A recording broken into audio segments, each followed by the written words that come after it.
Morning, everybody. Welcome back. Welcome back to the channel.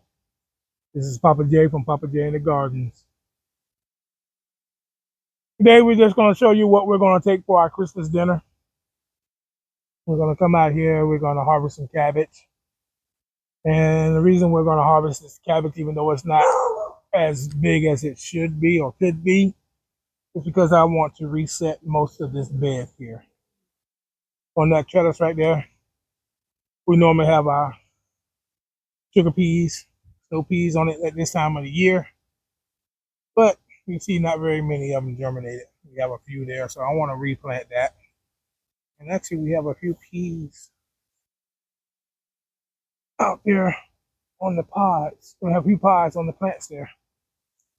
But what I'm going to do today is we're going to go ahead and we're going to take some of these cabbages, even though the heads are kind of small. We're going to go ahead and take these cabbages out. They've been in here for a while now.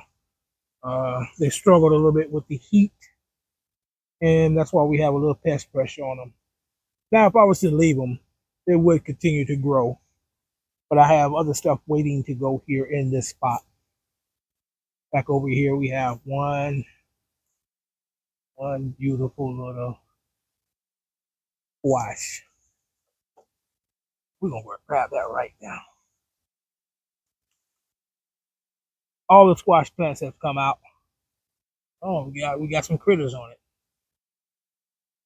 And the reason that they're on it is because the plant is stressed.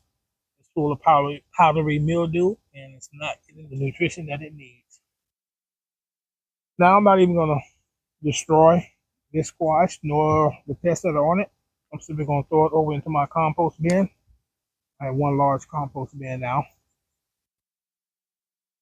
And let me just kind of show you why we're going to do what we're doing here. Here we have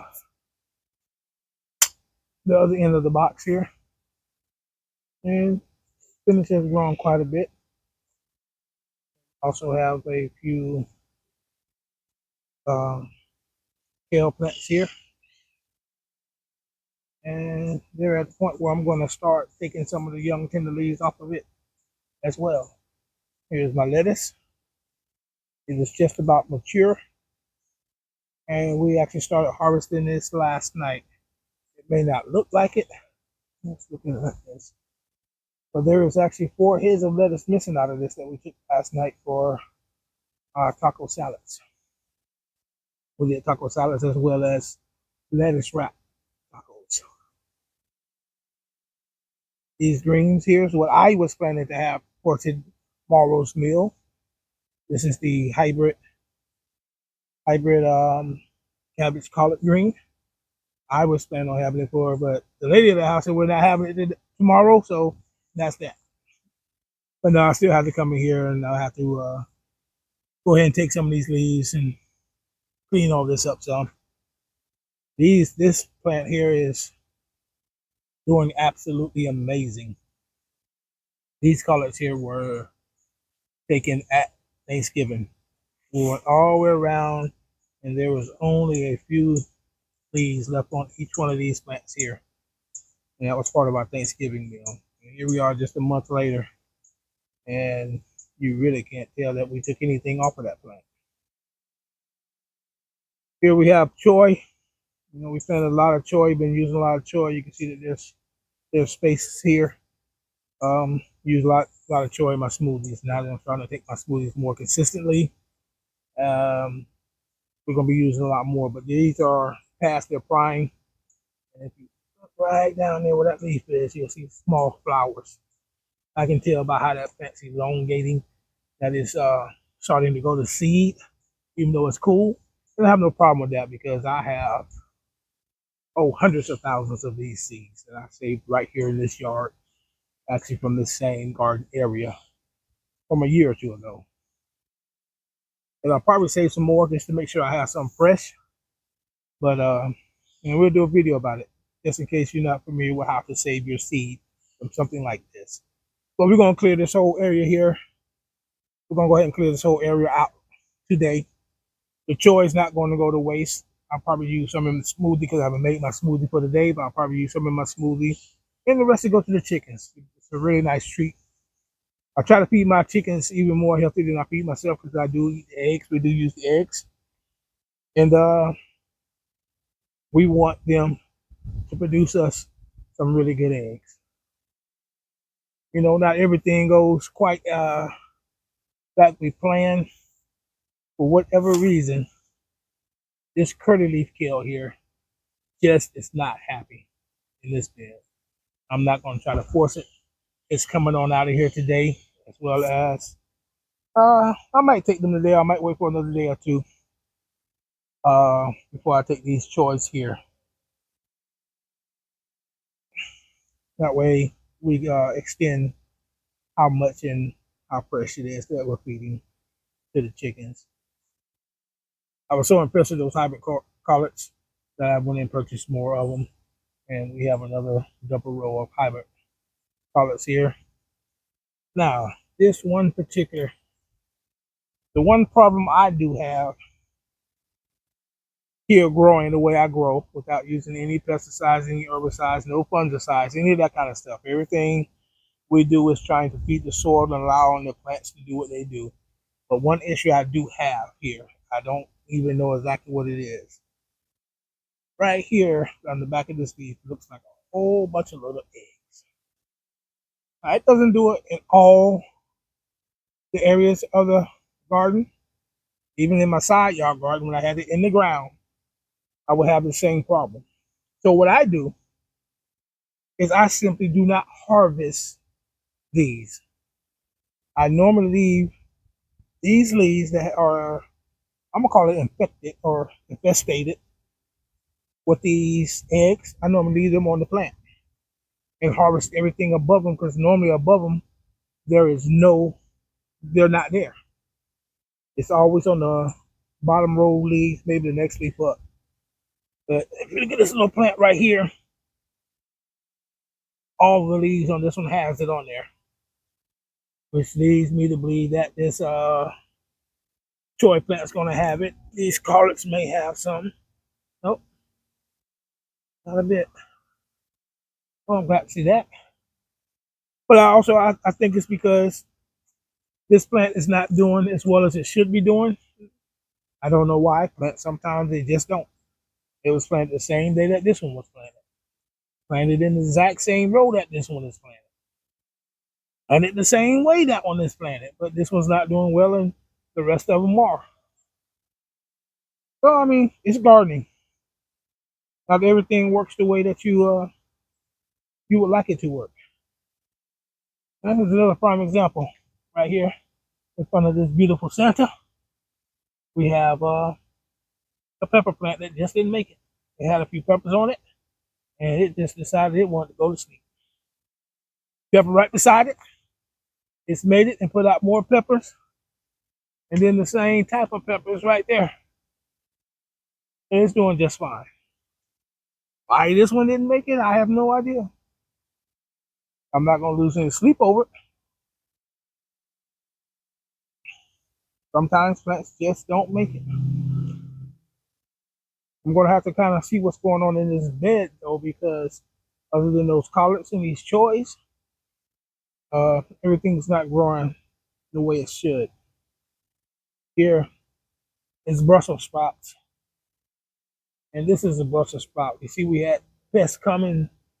The leaves being eaten that's not touching the ground. That's pests that actually came into the bed. It's not what's living in the soil. Now, when I have too much pest pressure from pests coming into the bed, then I have to try to figure out what's going on. I'm thinking it's the inexpensive compost. I'm not positive. I'm going to top it off once I take these plants out with some better compost and add a little fertilizer and see if we can't get stuff to grow here in this area a little bit better. Normally, I wouldn't put the Brussels sprouts here because they are long plants, 110, 120 days to maturity. And yeah, that's a bit long for me to have those in this bed. Okay, So I don't know if I'm going to keep you with me while I do it. But like I said, I'm going to come here. I'm going to take these small cabbages out. They're not really struggling anymore. They are starting to go. But the lady at their house wants cabbage today, so and I want to reset the bed, so we're gonna go ahead and take these out today. She wants to actually do a mixed pot of cabbage and mustards. And once again, my favorite green of all time now is Florida broadleaf mustard greens. And as I harvest some of them, I'm going to show you how big these leaves are. But even at the size of the largest leaves that we have here, which would go even more if I gave them more space, they're still very tender. I tend to, when I do indulge in a burger, when I go and get a good bread and a uh, grass-fed beef, and I decide to make me a burger, this is what I use for my lettuce in place of lettuce. Even though I grow lettuce, I prefer the taste of the broadleaf mustard on a burger. Excuse me. Um, the flavor, the crunch. It to me, it's just much better than using just a regular plain lettuce. Even though some lettuce has a little flavor, it just by far is better. Okay, well, I'm gonna get going here. Like I said, I don't know if I'm gonna try to keep you guys with me, and while I harvest, I may just bring you back at the end of it. That's what we're gonna do is harvest all of this stuff here. Um, Pretty much cut it off at the roots and take it in, clean it up. The ones going to the chickens, we're gonna take them to the chickens. I'll probably bring you back, let you see where we are and what we end up with. But thank you for joining me, and we'll see what we're gonna do here in just a little bit. All right, everyone. Let's just take a moment and take a look at what we've done here so far. As you can see, I decided to go ahead and take all the cabbages out.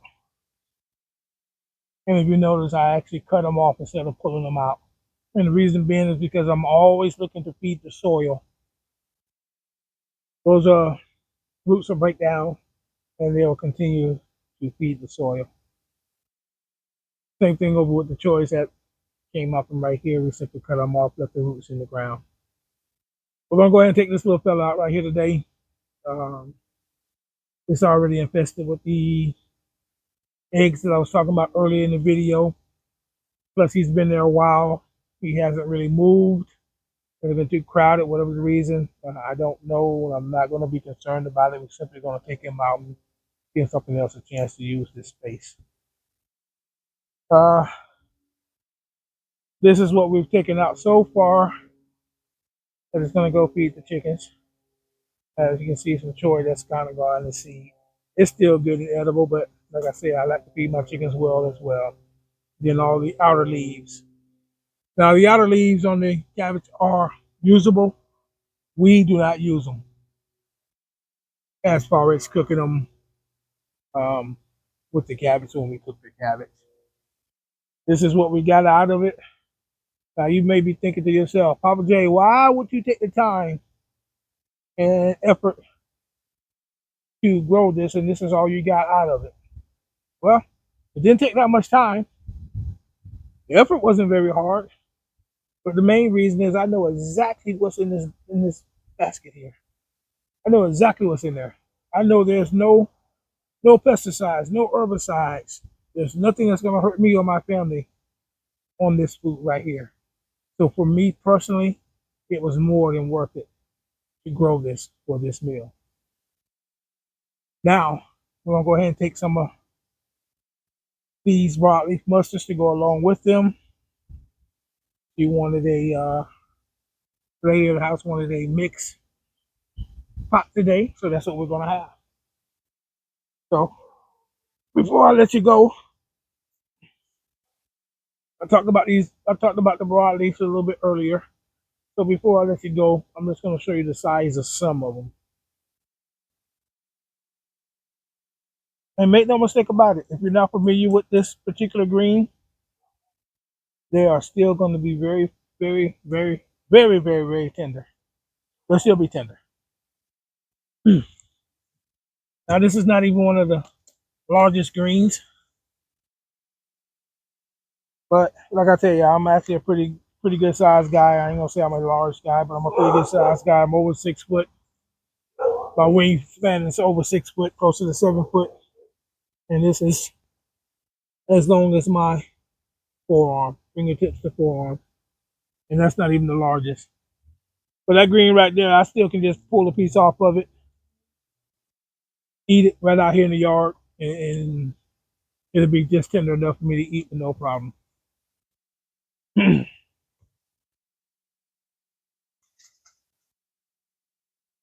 Here's one that's hanging out of the bed,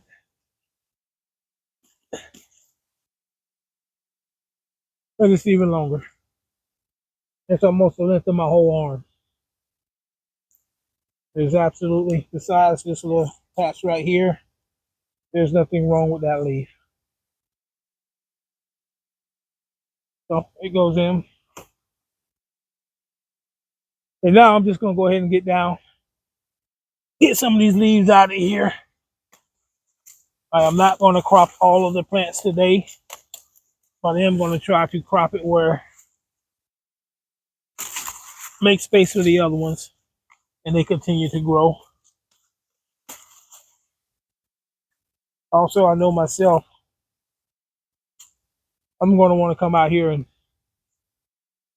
get me some of these next week and the week after. Saute them down. I probably only cook them for myself, but oh. But like I said, this has only been since Thanksgiving that these was cropped down to very little left on the plant. And they've already grown back that much.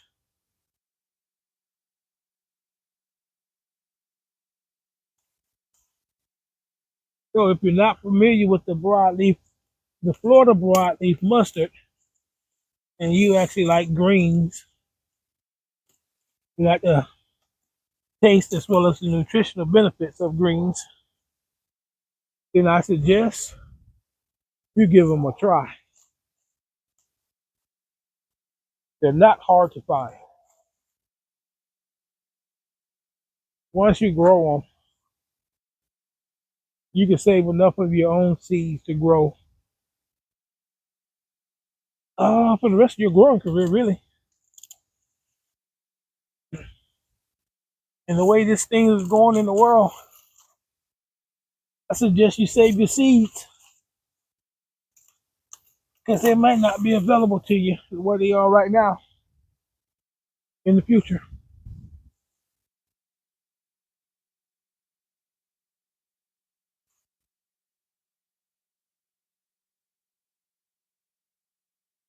Hmm.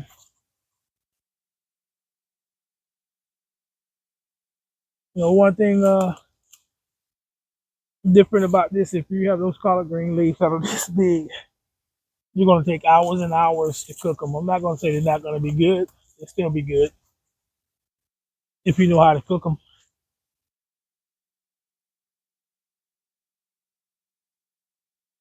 But these won't take a long time to cook.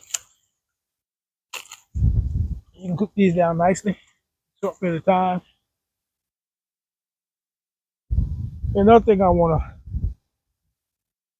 to talk about is, you notice these are here right time, so the heat doesn't bother them. So you're seeing absolutely very, very little. I ain't gonna say absolutely no. You're seeing very little pest pressure on these greens here. But let me tell you, in order for me to do this though, I had to go through my growing pains. Now some of you probably wondering why don't I get my neem oil, my dish detergent, being that it's organic to do and you're still considered organic. So there's always life. Oh, I found hiding right there. Perfect sun. But you may be wondering why I don't get my neem oil and clean up these these pest eggs. I don't know what they are. I've never seen them mature. So I don't know if they turn into worms, butterflies, caterpillars, what they turn into. I have no idea because I've never seen them mature, even though I do not take them out of my garden.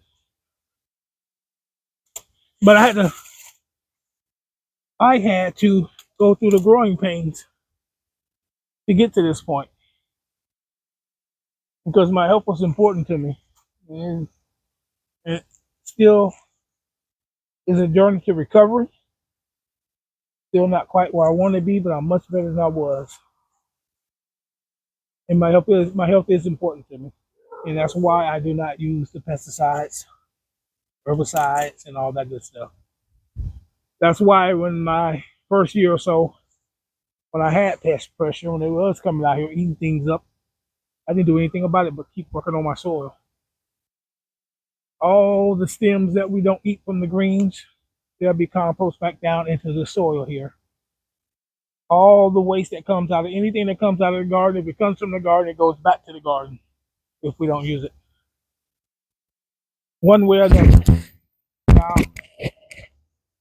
I have not started harvesting my chicken manure to compost down yet, but that's something that's coming next. So that's another reason I want to make sure how my chickens are fed. I'm not just buying a store-bought food, throwing it to them, not knowing what's in that store-bought food. I'm not saying I don't use any with my chickens, because I do use some. I don't use very much though. As you see, I do grow enough that if it goes to the chickens, we're not going to miss it. And believe me, these are actually pretty small spaces that we're growing in. So, so basically, this is what we're taking out of the garden. We'll probably get a few peppers and things like that as well. But this is what we're taking out of the garden for our Christmas meal. I didn't want this video to be very long, so once again, I'm going to wish you best wishes. Happy holidays, Merry Christmas to all, and I really hope that we find you in good health as well as your happiness. So, from my family to yours, Merry Christmas, and remember, take your time and grow something.